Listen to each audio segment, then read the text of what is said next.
Welcome, everybody, to the Writing Gals. We're four sweet romance authors staying up late. And we have a Facebook group if you'd like to join us. We're just the Writing Gals over on Facebook. We also have the writinggals.com, so you could look at our website.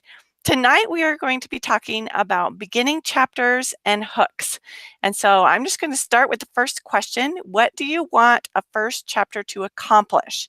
And just toss it out to the Writing Gals, and anybody can answer it if they want to.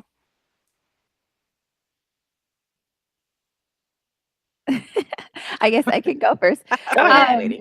So for me, my first chapter is the introduction of your characters. So this is how you draw the reader into the story. It's the moment in time where your story begins, and a promise to your reader of what's going to happen throughout the book. So as simple as first chapters seem, they hold a lot of meat in them and are really important to not only start correctly, but to put the equal amounts of everything that needs to be in there so that your book is set up the way it needs to be. Perfect. That's exactly right. And that leads us into the very next question. What are the essentials you need in your first chapter? So you need to have your hook, which, grabs the reader's attention right off the bat. And then you also need to have at least I think you need to have the inciting incident. That's what I try to do, which in romance, a lot of the time that is the two main characters will meet usually, or their relationship will change in some way if they already know each other. And then if it's not romance, then the inciting incident is just the conflict that begins the action of the story and causes the protagonist to act. So, yeah. One thing that I think we need to have in the first chapter is we need to know what the characters want. If we don't know what their goals are or what their desires are, the thing that they want when we find them in this scene, then we're not going to know where the story is going to go and if we want to keep reading it.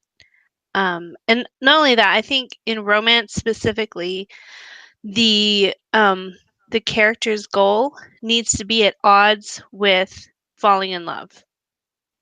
It needs to be something that's going to keep them from falling in love or falling in love with a specific person. And we need to have that as soon as possible so that when the love interest comes along, we're immediately going to understand why she's not jumping into his arms, right? And I think for any other book outside of romance, then your character's goals need to be at odds with whatever they're going to be working towards the rest of the story, because it needs to be something at the beginning that needs to shift, and that's what the whole plot is going to take us through, is that shift in their desires. Perfect. Any other thoughts on essentials? Well, I was going to say, I loved what Michelle said and how she set it up, and it makes me think of when we were in high school and we were taught how to write a paper, and how your first paragraph, obviously we're not going to have a thesis statement in your book, but you have to think of your first chapter as having a sort of thesis statement of explaining exactly what's going to be happening through the rest of the book, something that sets it up that you can explain. And also when I taught attention and pacing class, and you want to give your, right after the inciting incident, you want to give your character a challenge and a resolution to that challenge, but that opens the door to the rest of the book about exactly what's going to take place. Like they win a battle, but they have the whole war to finish fighting. And so that's another thing that can happen. And that doesn't necessarily have to happen in the first chapter. It can be the first couple of chapters, but it's setting up a smaller problem that the character has to fix, whether or not it's more emotional, because more romance is based more on emotions and less on, okay, we have to get our guns and pitchfork and we need to go out and, slay the beast or whatever it is. So it's more subtle, but you have to also think in terms of having your character have something that they can accomplish, but then that shows what's going to happen the rest of the book. Perfect. I watched a TED Talk once where they talk about the beginning of a story, and they likened it unto, I sound like I'm biblical. They likened it unto pulling an arrow and shooting an arrow, and that's the inciting incident of your story. And that arrow needs to follow all the way through your whole entire story till the very end. And I love that description, because every time I'm starting a story, I think about, okay, what's my arrow that I want to shoot and have the readers follow all the way through the story? Because I'm not just, describing my character and something happens to them, and then something else unrelated happens to them, and then, something else unrelated happens to them. I'm trying to pull it all together. And so I like that visual. All right. How do you weave in backstory? There's balance between grounding your reader in your story versus creating this big info dump. So how much backstory is too much to begin with? And I'm going to shoot this one over to Amy. Okay, so I really I feel like if the more you do backstory and the more you write, weaving in backstory becomes a natural, like a muscle that you use. So if you feel frustrated, like I just keep getting told I just do info dumps all the time, the more you practice not info dumping, the better. And I think with backstory, you need to just remember that sometimes less is more. Sometimes it's okay that your readers don't know where she went to school or her first grade teacher's name, that you just need to give enough to keep the reader interested and move the story forward. So I was going through one of my chapters, or my first chapters of one of my book, and it's called Falling for the Billionaire.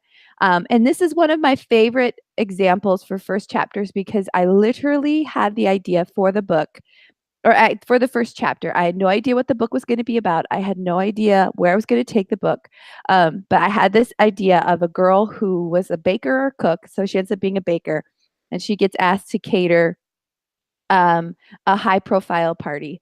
And so she goes to the high profile party, and she goes into the kitchen, and she mistakes this man who's sitting at the kitchen for to be a waiter. And so then she starts talking about, oh my gosh, rich people, blah, blah, blah. And then he's just kind of listening to her, and then he gets up and leaves, and then her friend comes in and she's like, oh, I didn't know you hired a new waiter. And she's like, I didn't hire a new waiter. And at the end of the first chapter, you discover that the guy that's in the kitchen is the billionaire. And so she was talking to him about talking bad about him. And I was like, that would be just such a funny thing. But I had no idea where the story was going to go, what her backstory was, what she wanted to accomplish, anything like that. So I started writing the chapter because I just loved this idea.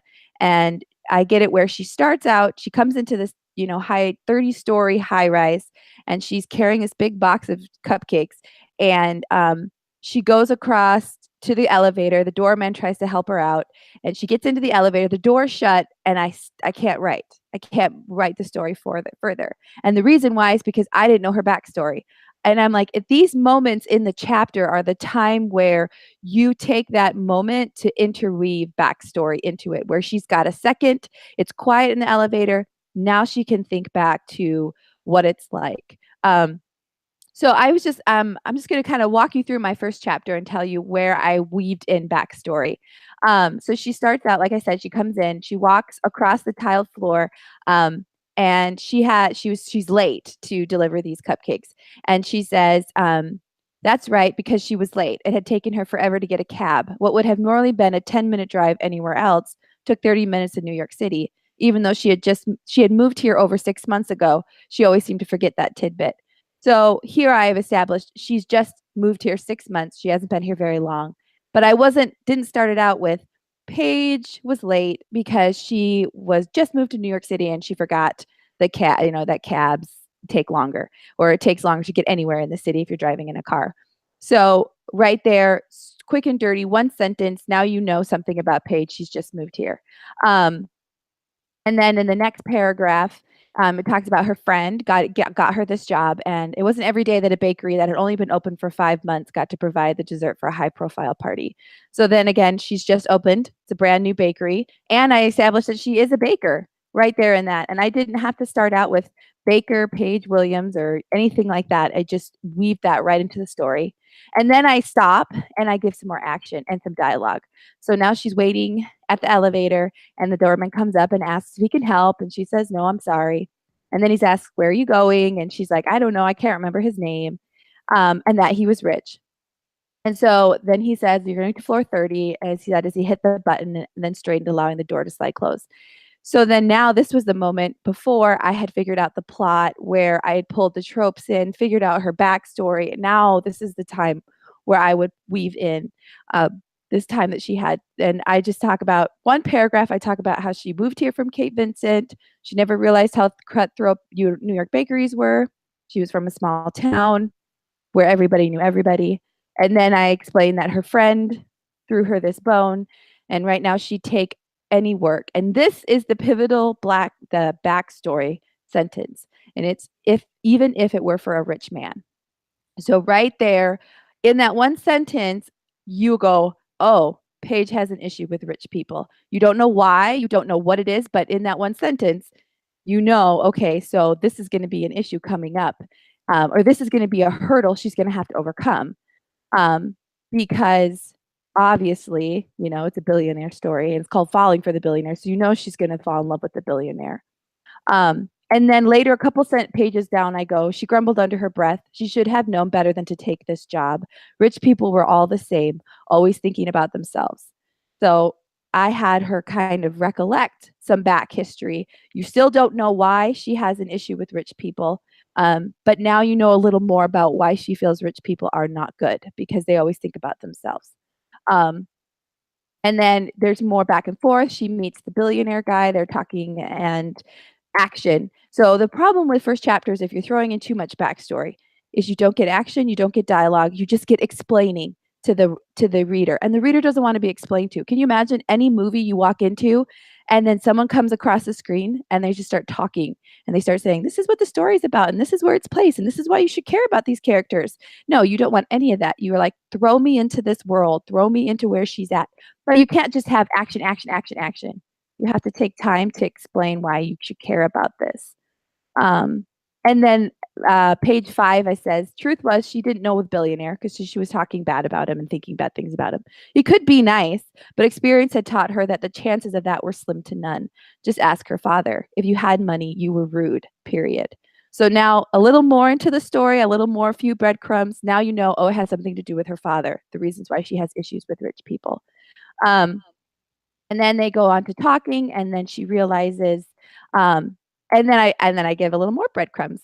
Right now, a man was the last thing Paige needed. She was here to start her business. So now you know, okay, it's not just coming to take over a business. She's trying to start a bakery, to do right by what her father had given her when he passed away. A man just stood in the way of all of that. So now you also know, okay, she hates rich guys, has something to do with her father, and her father is not with her anymore. And then there's a lot more action going on, and then it ends. Oh, yeah, that's pretty much it. So from what you know with Paige now, very, very little backstory that I weaved in there that was natural. There was no big, giant chunk of information that I threw at you. But I really feel like if you read my first chapter, you would know a lot about her and you would relate to her. And I think that's what's most important about having a first chapter. So, yes, that's my very long explanation. No, that worked really well. Great job. So does anybody have any other comments about backstory and weaving it in? I would just add, Amy touched on a lot of this, but when you are sticking with very slim and specific details, it's easy to weave into dialogue, and that makes it very interesting instead of just an expository paragraph. And so find those details that really tell us who your characters are, and the parts of their backstory that really make their conflicts, their desires, their wants, all those things are important. Find a way to do it in dialogue, especially because that way we're not stuck in their heads too much. Perfect. And I will add, try to avoid two characters talking about something they already know about. The whole, well, as you know, I got a job last week. Well, and as you know, and just, Telling someone their husband died. yeah, exactly. So don't do Yes. that. But I Yes. agree. If you can, and you'll notice this a lot in books, if you start looking for it, you'll notice one of the characters is out of their element. They're brand new somewhere. And so, like Harry Potter, he's brand new to the wizarding world. And so he's asking all these questions because he's new to it. But that gives the author the chance to explain a lot without the as you know. Well, as you know, this teacher is crappy. Well, as you know this. So that's one way to do it, is add in some character who doesn't know anything and you can explain it to them. It's like what Sherlock and Watson.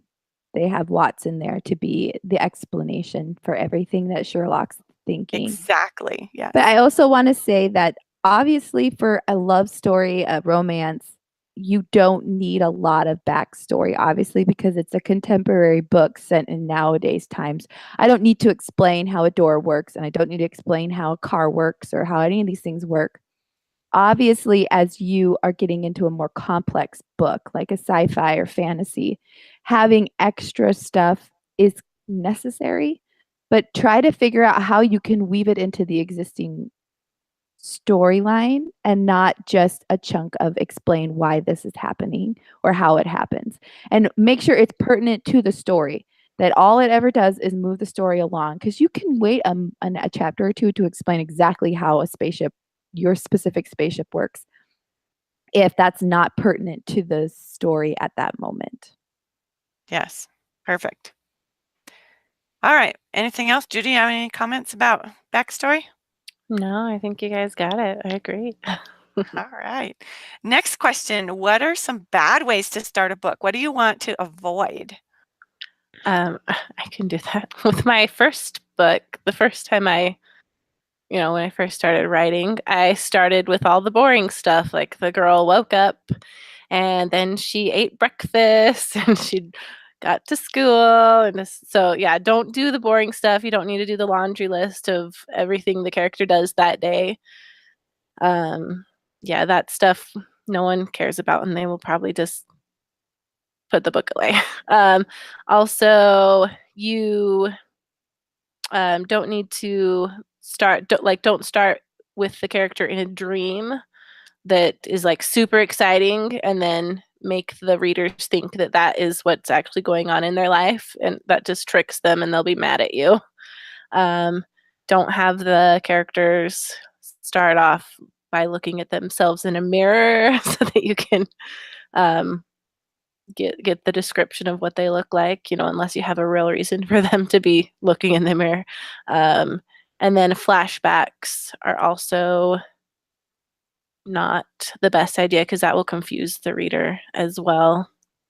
So yeah, avoid those things. Yeah, so you're talking a lot about cliche openings and and devices that people use.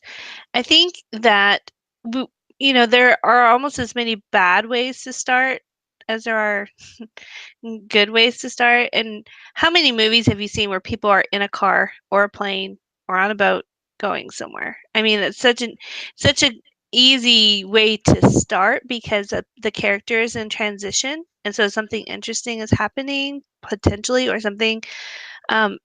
What you're trying to do in the first chapter is show them in their real world before the events of the story start unfolding. And it's really difficult to make that interesting. And that's what we're trying to do, is show them in their real life, but make it something that is interesting. And if they're just an everyday normal person, sometimes that's hard. And so what you want to do is you want to focus on what it is that they're going to be challenged by in the story, and find a moment that is going to highlight why that's going to be a challenge for them. And that's what a hook is, and that's why your opening is so important, because you're trying to highlight why this character is going to be challenged by what we're going to see a few pages later. Perfect. I know when I started writing, my very first chapter of my first book started with this rich guy at a party, and I wanted to show that he was bored with that life. And so this was a boring party, and he was just bored out of his gourd. And that lasted for the whole first chapter because I really wanted to show him bored. Well, the very first critique I ever got was somebody saying, you know what, if your character's bored, so will your reader be bored. And I thought, oh, you're right. This is boring. I did a good job showing him boring, but that's not what you want. So I realized I didn't start in the right place. Hey, So I Victory. think, yeah. Oh, go ahead. I thought you were moving on to the next question. No, it's just try not to start at a place in the book that is not interesting or where there's no conflict or anything like that. So go ahead. I was going to say also on the other side, don't start it where it's way too exciting and there's way too much going on. That either A, your reader can't focus on what's happening or is super confused about what's happening. And also, if you start a chapter where the person, your main character, is basically about to die, the problem with starting something like there is that you haven't established a relationship between your character and your reader yet. So they don't really care, like, okay, how is that? Why do I care that this character is about to die? Because I don't know anything about them. It makes me think of the movie, the Ragnarok movie, the new Thor one. Now Yeah. he is about to die, but we all know who he is and we care that he's hanging in a cage. But imagine if they had flipped that and they had put somebody else in there. And we're like, well, unless you're like a hardcore Marvel fan and you know all the characters, which I do not know. But imagine and then you're like, okay, so your first thought would be like, okay, this person's going to die. So this is not the character that I need to be caring about. And then your reader, we always want to solve puzzles as a reader. We want to say, okay, so this is the guy she falls in love with, or this is the evil guy, or this is, and there are very few people who can spin stories that make them satisfying. That you think one thing and it's completely different. And M. Night Shyamalan is probably the only person who can do that, I think, in terms of movies, and maybe in books as well. There's other authors that can do that, where you're giving your reader an expectation. They're following it along. They're like, I totally get this. I know who the bad guy is. And then whoop, you switch it. And you're like, oh no, this is not a fantasy. Now this is a sci-fi book, and now you're totally thrown off and you don't know what's happening. So you want to make sure that you're giving your reader enough information and you're giving them the right puzzle pieces to put together. And I think for romance, that's the biggest thing, because you want to establish this is her love interest, this is who she's going to fall in love with, so that the reader knows, because they get invested. They're like, oh, the first guy that shows up, that's going to be the love interest. And if that's not the case, then your reader is going to feel confused and a little jolted, I think, because they can't, the path they thought they were on is not the path that they're on. True. And that leads us exactly into our next question, which is, how do you know where to start your first chapter? And do you start with action or backstory, or, how do you know at what point in the story you need to start? And this kind of ties into the question that we got about whether or not to have the inciting incident in the first chapter a little bit. So you want to start the story as close as you can to the action. That's what you're going to hear everybody say, but that's such a relative term. And what you want to try and balance is getting to the inciting incident quickly with letting us get to know your characters and want to, follow them through the story.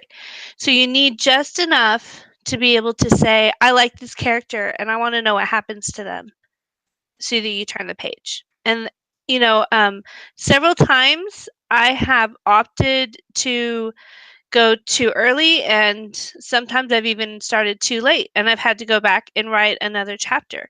And sometimes the only way you can know that is to put it in front of a critique group, because it's going to be different for every story. There's no exact rule or pattern that you can say, start 2 days before the incident, the inciting incident, or 24 hours, or, it's going to be different. So what you want to do is you as the author figure out, how can I take these readers and say, yes, I like this character or at the very least, I want to know what happens to them enough to turn the page.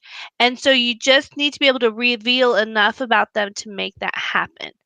It can be 10 minutes before the inciting incident, or it can be, 10 minutes as far as like one page maybe, or it could be, a female POV chapter, a male POV chapter, and the inciting incident happens in the third chapter. It just depends on how long it takes you to use whatever device you're using to introduce them to the reader in a way that lets us establish all those things we've talked about, a little bit of their backstory, a little bit of their goals, so that we know what they want and so we can understand the challenges that they're going to face when the inciting incident arrives. Something to make them cool. Exactly. I think for me, and I think we need to establish that in a romance, the inciting incident is when the male character and the female character meet, and that's pretty much it. Obviously, a fantasy or a sci-fi book is going to be different, or even like a literary fiction, a woman's fiction type of book is going to be different. For me, I like to show a little bit of the character. I kind of like to make my whoever is starting out at the like kind of their lowest of their low, where they're just like, man, my life is crappy. Like, I don't know what's going on. I just can't get ahead, or I'm late. I love showing people being late for something, or where they just feel one relatable, because we can all relate to waking up late, or we can all relate to being late somewhere, or coming back. Am I forgiving the billionaire? She's coming back. So this is the first time she's been back home in 7 years, and she's at her doorstep and her mom's not there. So she's just kind of at her lowest of the low. And then that's when the main male character normally comes into the situation. It's either a good thing or it's a bad thing. They either love that or they're super attracted to the guy. Most of the time, it's not a good interaction. He spills water, or she spills water in his lap, or her suitcase explodes open and her underwear goes everywhere. And then I make the characters pick them up, which is always fun to do. So, but the inciting incident for me would be the meeting of the two together. And with romance, you really want to make that happen as soon as possible, because then you can start getting into other types of what's really the main plot of the story driving it, I think. And then you could also confuse readers as well. And see, I would actually say that the inciting incident is not actually when they meet. It's whatever is going to put them together for the rest of the story. Okay, so like they could know this person, or they could run into this person and think, ooh, that's a cute guy jogging down my sidewalk, or something like that. And that's not, the meet is not necessarily the inciting incident. The inciting incident is finding out, oh, he's that next door neighbor that is keeping me awake all hours of night, that I have gone to the landlord and addressed, or whatever it is. As soon as the character finds out that her life is different now, and that she's not going to be able to get away from him easily, that's the inciting incident. Whatever causes them to stick. Victorine talks a lot about the Velcro, right? What the inciting incident is, what sticks them together or leads to them being stuck together. Perfect. And that does go right along with one of the questions we had in our Facebook group about the inciting incident in the first chapter. She said, I heard just this morning it shouldn't take place until the third or fourth chapter, but I feel like if I wait until then, there would be a whole lot of boring description or backstory or setting of the characters' lives and not enough action in the first couple of chapters. What are your thoughts on this? And I agree. I would keep it in the first or second chapter. And I think it's maybe a shift in the way people are writing, because I think the old school way of doing it was setting up a little bit more of that backstory, setting up more of your character. And I think we are shifting to wanting that inciting incident sooner, because we live in a world where things happen faster. Movies today are a lot different than movies back in the 60s.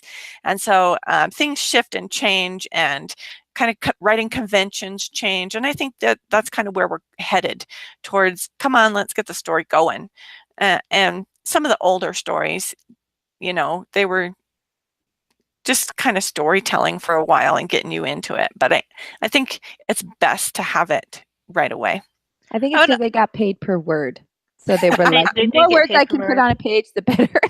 Yeah, definitely. I was going to say it also has a lot to depending on the length of your story. I mean, think about it. If you're writing a 30,000 word novella, your inciting incident better be happening quickly, or you're wasting word count. You know, if you're planning to write 120,000 word fantasy, you could maybe take a little bit longer to get there. You know, Yes. we write 50,000 word romances. We don't have a whole lot of wiggle room. We can't necessarily wait until the third chapter to get this story moving. And so that is something that largely plays. And whoever, says, I always say, anytime anyone says you have to do this, then, question that, because there are very, very few things in writing that hold true across the board. That's true. All right, what can you do to hook the reader? When I start my books, I like to try and add some humor into my like the first, line. The first line is like super important. They will say, a lot of, first line has to be amazing, first paragraph, first page, you really have to hook them really good. And so like I like to use humor. Like the first line of my first book is today marked day 9 of my boy cleanse. That's right, I'd made it 9 whole days without drooling over any of the hot guys at school today. I should have won an award for that or something like that. So just try and get humor in there that kind of, also tells a lot about the character just as much as you can in those first few lines. Yeah, show the character humor. That's what I always do. Perfect. Any other ideas of what we can do to hook the reader? Well, and I think with first person, and that's also important to note as well, in terms of backstory and any time in the first chapter, depends on which point of view you're telling it through. You get to tell a little bit more backstory, where you get to be in the character's head a little bit more when it's first person, than you would as third person. And I think it's easier to get more exposition-y in third person than in first person, because it just, I think, to me, feels more natural, because you're in that person's head and you wouldn't be spending a lot of time talking about past things or why they're in a certain situation that they're in. You just get to move them through it faster. I love my first line of my fairy tale prophecy Cinderheart book. It's 11th grade health class never prepared me for what to do when my hand suddenly burst into flames. And that is literally the start of my book. Like, I was like, I'm going to do this book. And that line, just like the gods and the heavens opened up, and it was, this is the first line you need to use. I love it. I mean, I even have it memorized. And even like the first paragraph I have memorized.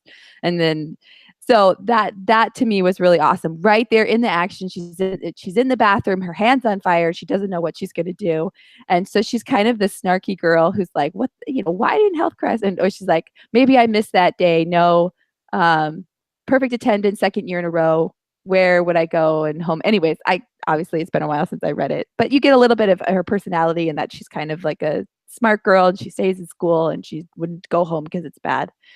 I think for my billionaire ones and my other ones, it's a little bit harder to do, but I try to, I think my first one is Just Charlie's Luck, She Was Late Again. That's my first billionaire book. And so I think it's just something that gives you a feeling about the character, that throws you right in. And an alarm clock waking up in the morning is not something that's going to excite your reader, and it's not going to show how amazing the character is that you created is. So for me, the whole first chapter acts as more of a lure, something to pique their interest and get them to swim a little closer and check this thing out. And what is that? And I like to really set the hook at the end of the chapter. And so in my book, The Truth About Billionaires, I spend the whole chapter kind of introducing you to this beautiful, sassy, intelligent woman who meets an attractive billionaire, and they kind of flirt and go back and forth, and then you see that he is not really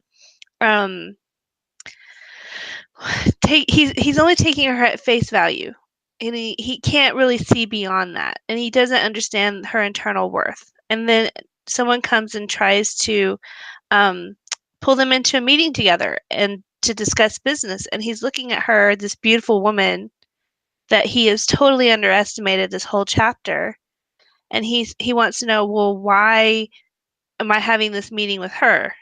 And that's when she gets to announce that she's a merger and acquisitions consultant. And his shock and her sort of moment to be smug is kind of a priceless moment. And it lets you know, oh, something interesting is now going to be happening in the rest of the story, because he's underestimated her. She's a really, really powerful and intelligent and dedicated career woman. Now sparks are really going to fly. And that's when they turn the page.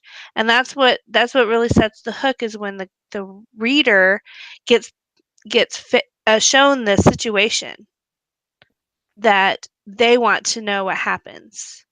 And that's what we're all trying to set up in the first chapter. Perfect. I like to set up my first chapter's conflict. I like to set up the conflict of the whole book in my first chapter and hook the reader that way. And most of the time, the conflict is what's pulling the two characters apart. And so I kind of love to set up the meet cute and the conflict right away in the beginning. Any other ideas on hooking the reader? Well, and I was going to say there's different ways you can hook the reader. You could have the person, you could hook the reader obviously by an internal thought, which is what Judy and I did in our YA book. You could have a description of the setting. So in my Marrying a Cowboy, it starts with the chapel bells are chiming outside as she takes a deep breath, and she's actually staring at herself in the mirror.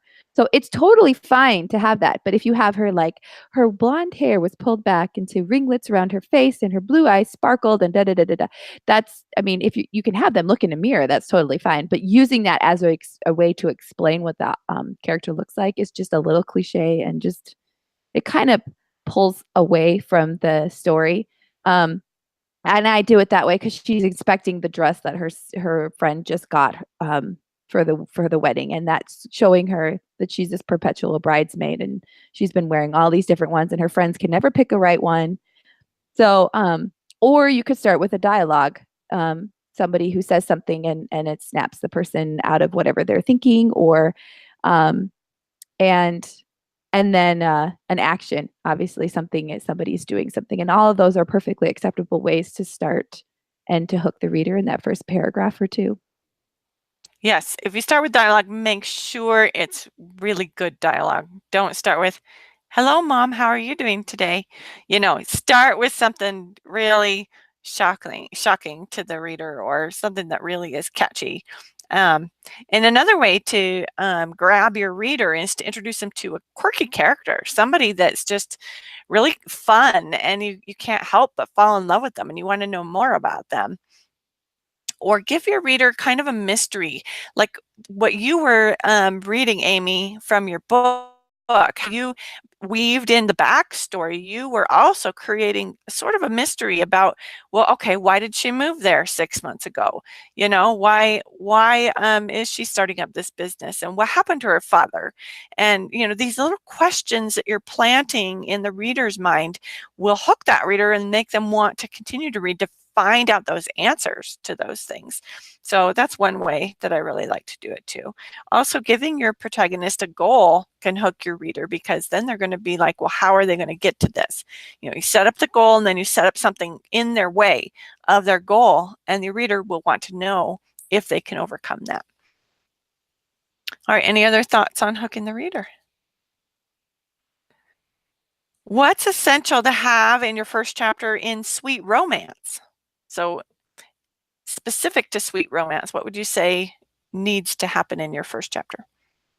Introduce the love interest and then give them a reason why they're going to be seeing each other again, so that the reader has, a reason to turn the page and want to see them together again. Definitely.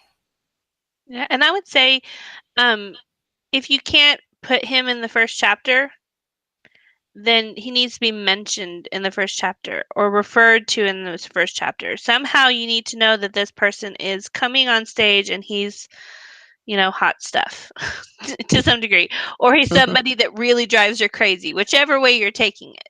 You need to at least have him mentioned.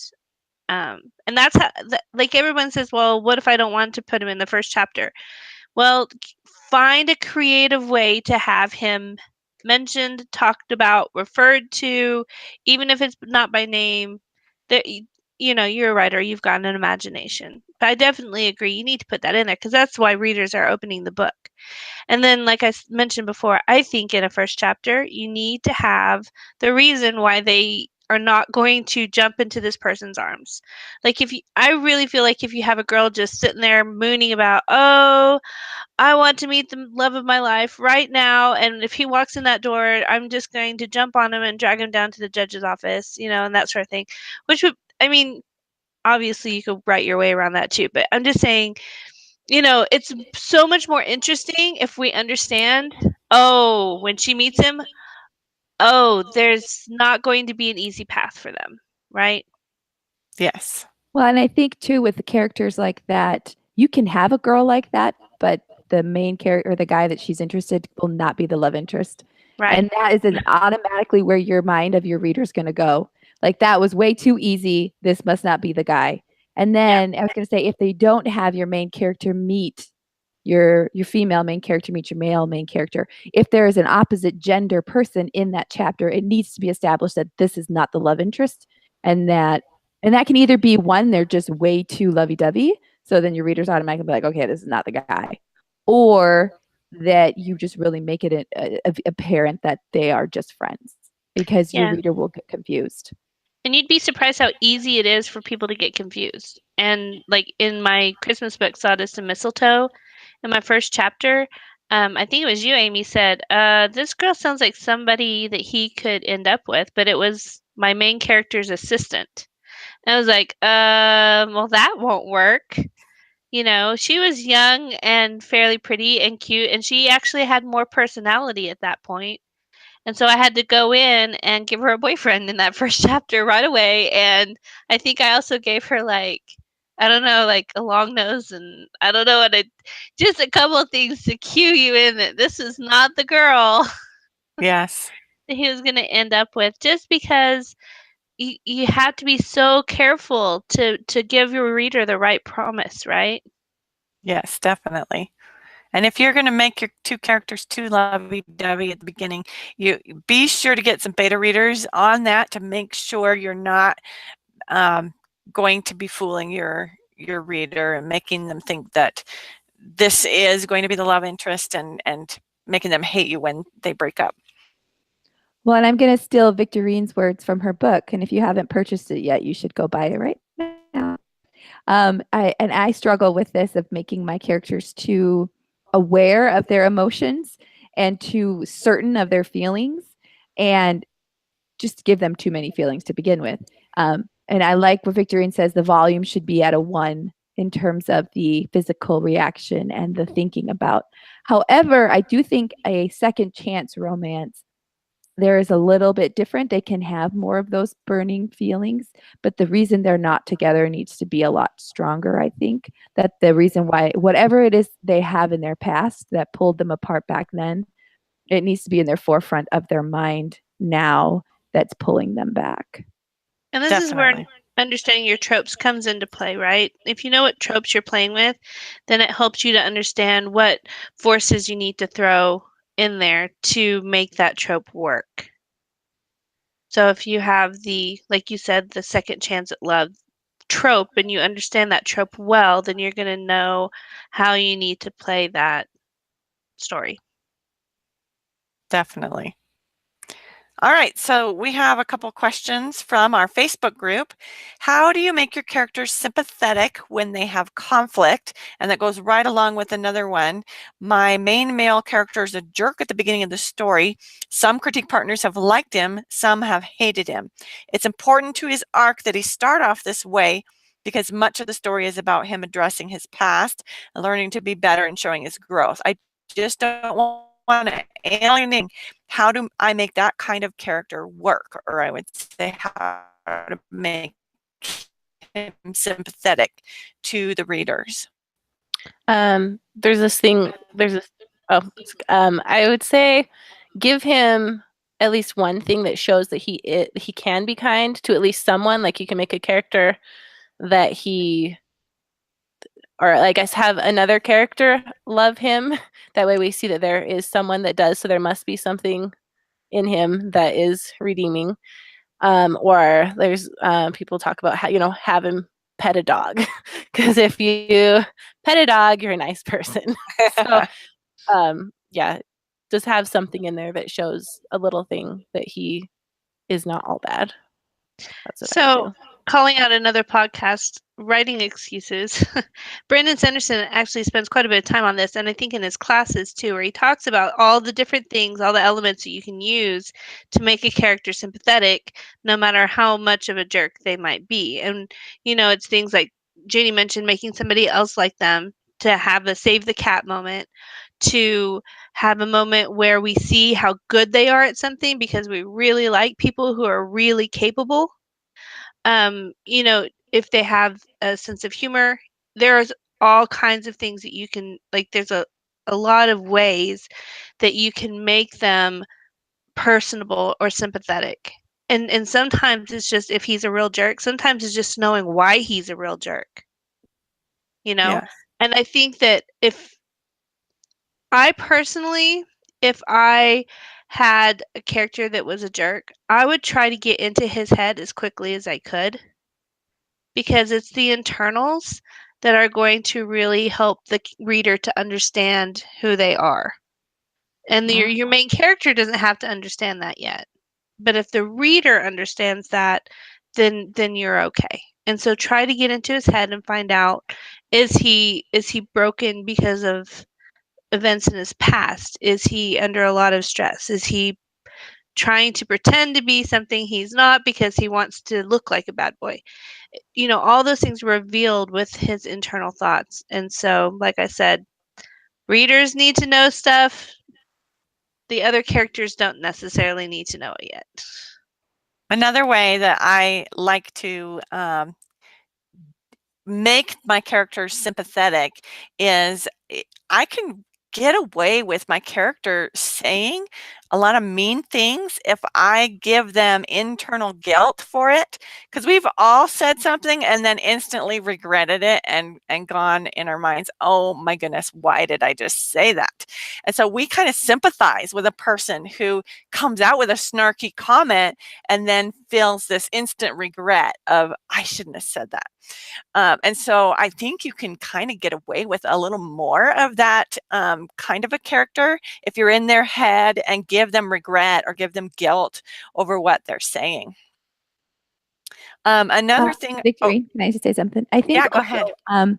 I know I get a lot of, excuse me, I get a lot of, one of my favorite tropes is enemies to lover, and that will give you right away what's going to give you that more conflict, where they might be not nice to each other. And I love Judy, but she's always like, you make them so mean to each other. You need to make them nicer.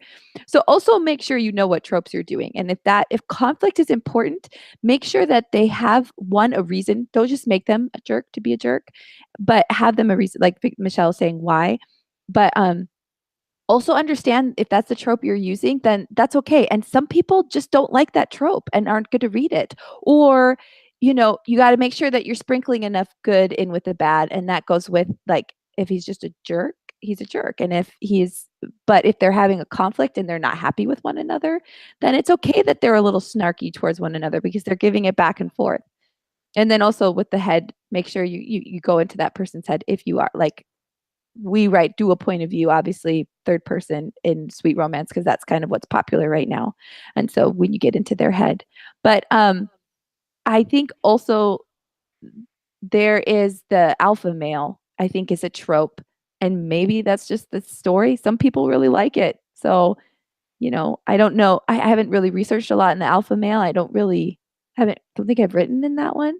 But I think from spicier books, having characters that are just more of that can be an attraction for people. I don't know. Maybe I'm just talking crazy, but Perfect. I did want to address a little bit more about the characters and the conflict. Like Amy pointed out, there is that enemies to lovers trope, but there's so many other ways you can create conflict between your two main characters without them verbally fighting about anything. A lot of conflict in romance is internal conflict, like with the trope where you have your brother's best friend be the love interest. The conflict is internal because there's this written, unwritten rule that you can't fall in love with your brother's best friend. And so they can, get along outside of their heads, but have the conflict be internal because they really are falling for each other, but they can't be together. And so that's what's pulling them apart. So the conflict isn't always necessarily, I hate you, why are you, getting into my stuff type of conflict. It can be a lot more internal conflict because there is something pulling them apart. And see, now I'm sitting here weaving a story in my head where it is a written rule that someone can't date their their brother's best friend. Like, ooh, it's written somewhere. It's the law of the land. Well, and I think too, Victorine, when you have your love interests talking to each other, and if conflict is something that is part of keeping them away from each other, you can keep, like when you said, I hate you, I don't like you, I don't think anybody would literally come out and say that. So it's all in the subtext and that's going to be a podcast we're going to talk about, but all in the conversation that they're having where there's underlying things that they're not saying, but they both know kind of what they're saying. And so they're responding back to each other. Because I think if you would write, I hate you, you're a terrible person, then that kind of changes the romance a little. Not so much to romance, but to something, maybe a thriller or a mystery or something like that. So it's all in how you deliver that kind of conflict, I think. Perfect. All right. What's your take on starting your book with a prologue or flashback to hook the reader? I don't think it ever works in romance. We've talked about it. I mean, it would have to be like amazing and completely crazy and random. I don't know. I can't think of any reason why a prologue would work in romance. However, I am reading a mermaid fantasy right now as part of my research for my novel that I'm working on. And there was a great prologue in it. And I don't like prologues as a rule, but this one happened to really work. So it's a genre thing for one thing. It tends to be a lot more effective in others than romance. But I think the only reason to really to use a prologue is if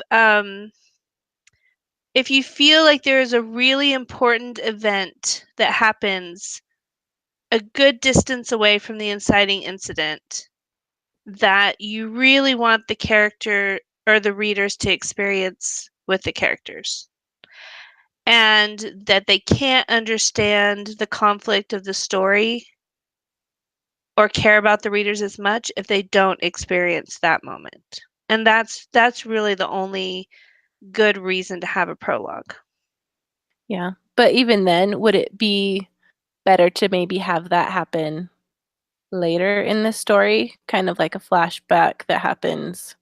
Well, I mean a lot later. that's where the storytelling comes into it. So in the prologue I'm talking about, we see that the character's parents are killed and we see the villain, and it happens when she's like 8 years old. And so we can really become invested in her in that prologue very early on, where if she was having flashbacks, she still has flashbacks to that moment, but we are so much more connected to it because we experienced it in real time, so to speak. And so it's a storytelling device that can be used, but most people don't do it well. Most people don't use it right, and like Judy said, you could just include it as flashbacks or information that is revealed in the story. So it's a very, very, very tight wire that you're trying to walk across there. And I think as well, people, as a writer, if you're writing a complex story, prologues are important while you're in the writing process, because I think a lot of times you are flushing out what happened that has led up to this moment. And this is more, I think we've all tried to write some sort of fantasy mystery type of book that would need a prologue before it. And most of the time, if you can take whatever information you wrote in your prologue and you just like backstory, you can weave it into the book and make it feel more natural. I think it can be used sometimes as a crutch to be like, well, I don't really know how to explain this, so I'm just going to give you this whole story so you can see it right out the bat.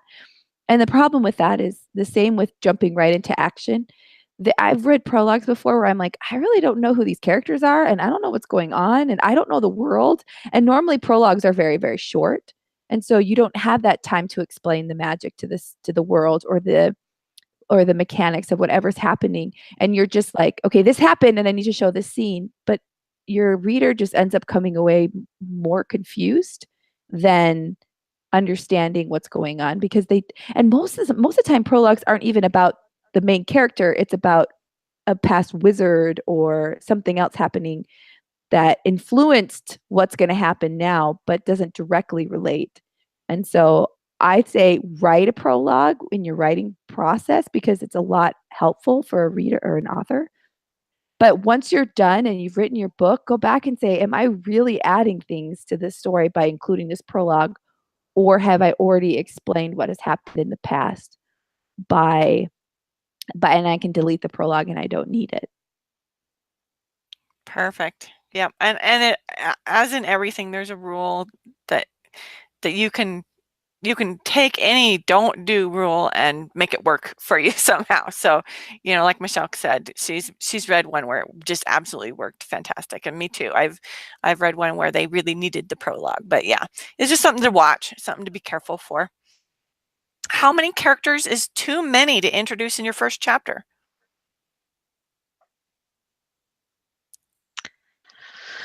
Oh gosh. I think that anytime you introduce more than 3 characters in a first chapter, the reader's really going to start struggling.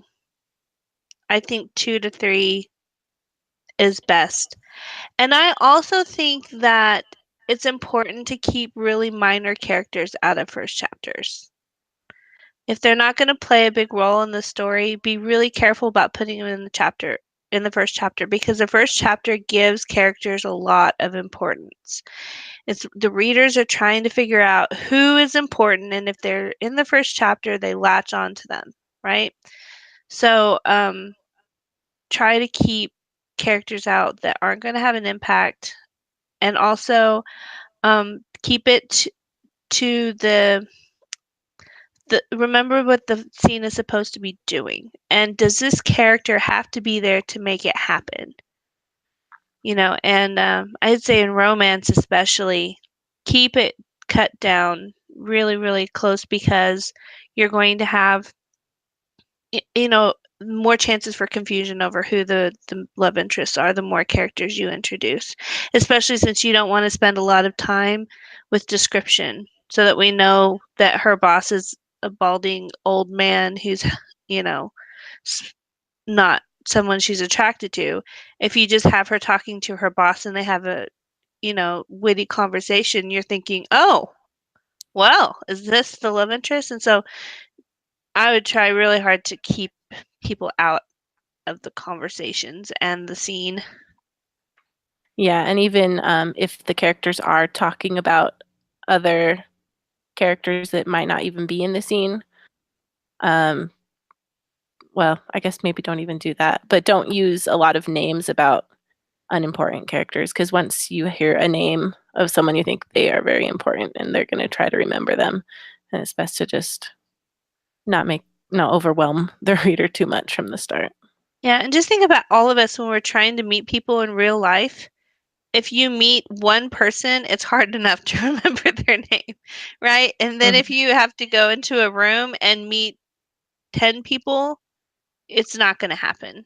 You might remember one or two of them. So just try and keep the one or two that they're going to remember in that one chapter. Well, I was going to say I kind of broke that rule in my first book, or my Marrying a Cowboy. I think I have like 8 people in mine, because she's the 6th friend of that's never been married, and so I had introduced all of them when they came in, but I didn't spend any time talking about what they looked like. I didn't spend any time. I mean, they maybe had 1 or 2 conversations, but or 1 or 2 sentences of dialogue, but nobody really knew specifically who was the one that said it. They just knew, oh, placeholder name means bridesmaid friend. Like, I'm sure if you people ask, you're like, I don't remember who said what, because you don't spend any time describing who that person is. You don't spend any time about their back history. And probably, I think in that perspective, I just wanted to show, here she is, the single girl, and all her friends are married. And I think it would be more distracting if I said, and her 4 bridesmaid friends walked in. I think people would be like, what? So I just named them, but then I left it, and I didn't even like go into detail about who they are. And the only person, besides the mentioning of one guy's name, the only male in that whole chapter was my love interest at the end of it. And so I would not have put another male in. That would have been, I think, too confusing. So it really ends up being the main female character, the wedding planner, and at the end it's the guy that she is the love interest. So there's really only 3, but I do mention the names, but I just don't spend time talking about them. I agree. I think you can have more characters as long as you're not giving tons of detail, and because the more detailed you describe something, the more that gives the reader a clue that that's important and I need to remember it. And so if you're just glossing over things, then I think you can do it well, and get some beta readers on that to make sure they're not confused.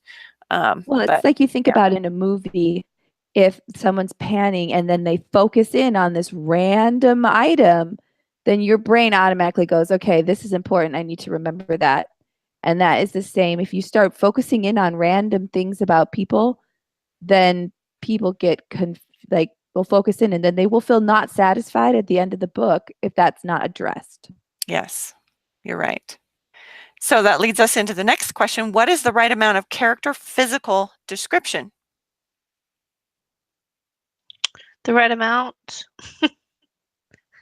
So I grew up reading Harlequin novels that were written in like the 50s, because they were, still clean, and it was something that I enjoyed reading, and they would have these long descriptions of the character, right? And that's such a big no-no now. Don't have these big laundry list descriptions of characters. And so then I think it was in my my first billionaire romance, I was actually talking to my mom, and she said, I just don't know what your female character even looks like. I was like, what? And I went through, and I had put so few details in, trying to keep the pace going and not have these big laundry list descriptions, that I had not given like hardly anything. Like, I think her eye color and the fact that she had long legs, and maybe her hair color was the only thing I said about her in like the whole book, in those early drafts. And so I think that you need to understand that characters still need to have enough description that we can build an image in our mind, because and we need to do it early enough in the book that the characters become real early, and so that people don't have to readjust what they think about the characters later on. And that feels like that sometimes readers feel really betrayed if they thought this person was a blonde and then they find out that they were a brunette later on. So I think touch on the key factors that people kind of take in when they meet a person. We automatically look at certain details, but you don't have to use a laundry list. I think that's where the writing skill comes in, is learning how to give us the information and the details in an interesting way, or in, broken up in chunks, and maybe we learn their eye color and dialogue, and maybe we learn their shoe size when the salesman is getting you another pair. I mean, like, whatever, and make what description you give, make it meaningful. Like, make it matter for some reason, and not just tell us that they have a freckle on their cheek for, like, no reason at all. But maybe the male character really thinks that one freckle is really cute. Like, make it important. I agree. I also love comparing characters to interesting things, like making a character bird-like, and you automatically get this picture in your mind of somebody who's thin and kind of twittery, so think of creative ways to describe your character as well. Also, think of ways to describe your character like you would if you were looking for qualities rather than physical description, like somebody who is just really super loyal, and you can show that in their actions rather than describing their height and weight and stuff like that.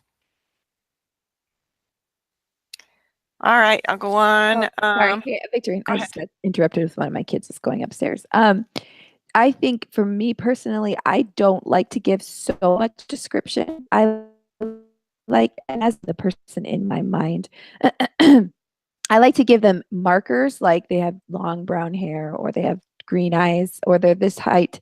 But I think as readers, we all have a different idea of who in our mind that character is going to look like.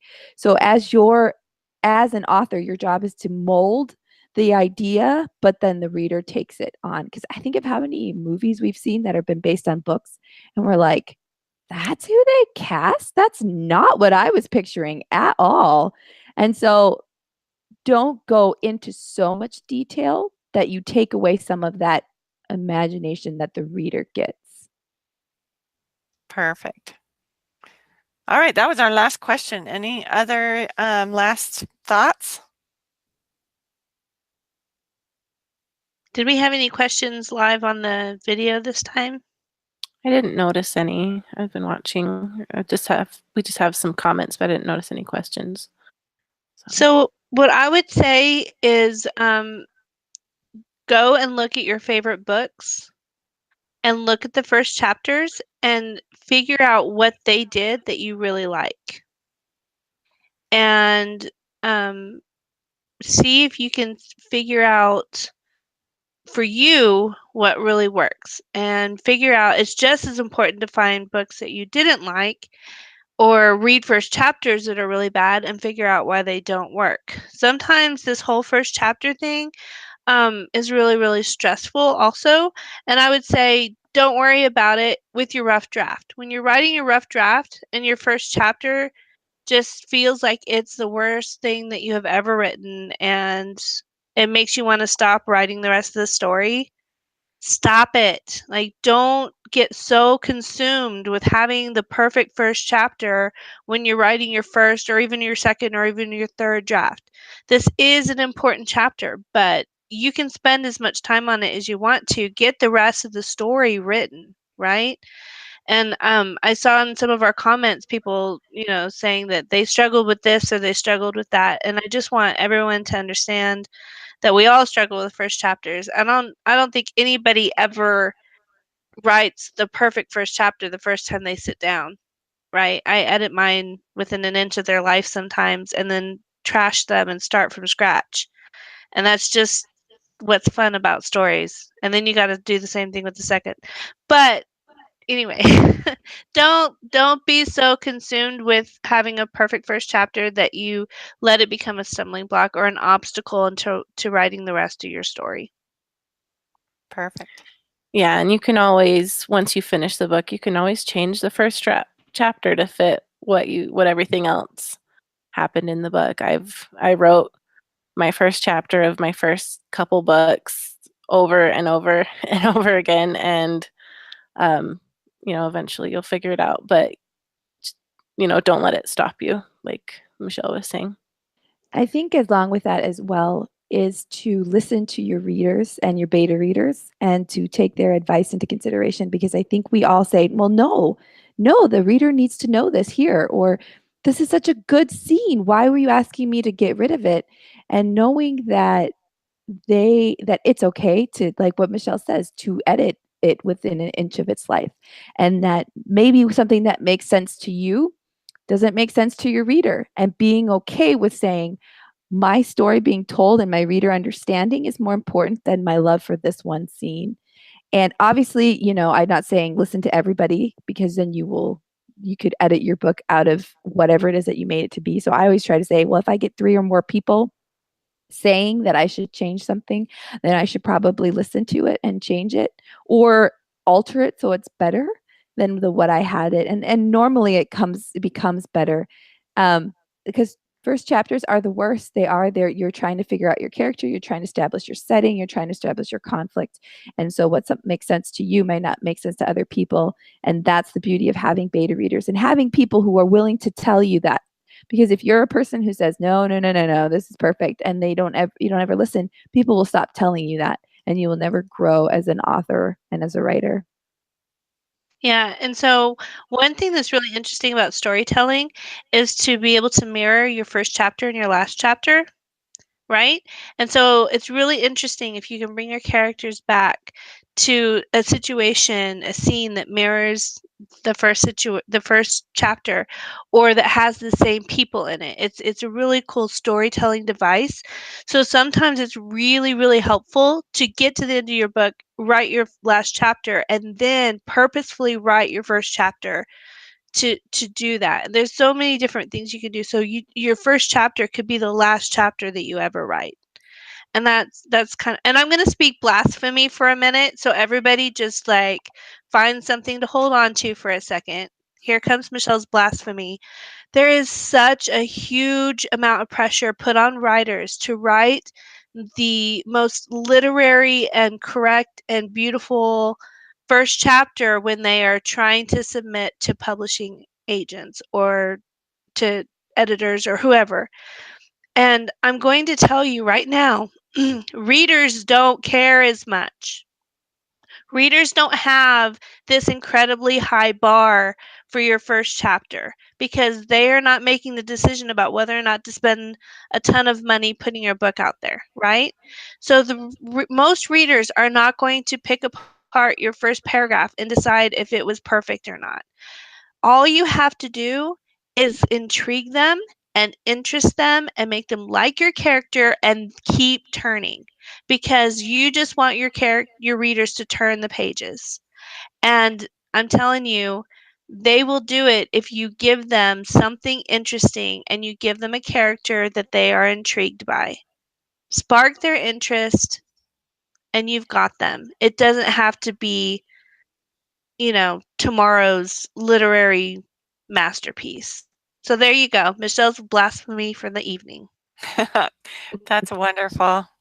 All right. Well, thank you everybody for watching our channel. And if you have any further questions that you want to ask, go ahead and join our Facebook group, The Writing Gals, and post your questions there, and we'll try to get to them when we can. And have a good evening. Goodbye.